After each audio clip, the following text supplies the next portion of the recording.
Здравейте хора, аз съм Тролков и в този клип ще ви покажа как да се сложите различен шрифт в CSGO. Като за начало трябва да се отворите някакъв браузър да заредите и този линк. Така. Също така трябва да си изберете нещо, което ви допада. Да кажем, сега да намеря нещо, което ми допада. Да кажем, това. Натискате върху него и той ви се тегли. Така, постепенно ще се изтегли. Да, готово изтегли са. След като е изтеглено, така затваряте, където ви е записана играта. В случая при мен е в Program Files, Steam, така да видя Steam. Steam Apps, Command, Counter-Strike Global Offensive, CSGO, отиваме в Resources, Flash и отваряме го.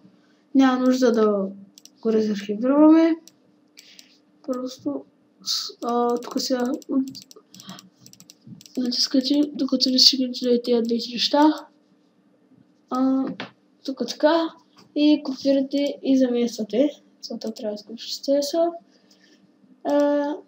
Да, сега да ви покажа, че работи. Следователно отваряте играта. Steam ще го има в описанието. Ако искате някакви туториали. И ето, готово. Аз съм компетитив кулдаун, както виждате.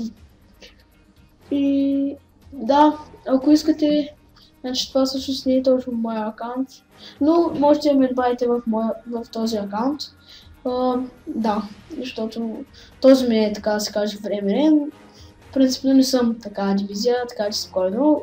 Gold Nova 3 съм, така че спокойно. Ще мога да ви покажа някои неща, които ще ми са от полза. И някакви други неща там. Пишете карти или нещо, на което искате да ви покажа в CSGO, тъй като ви знам почти всички неща.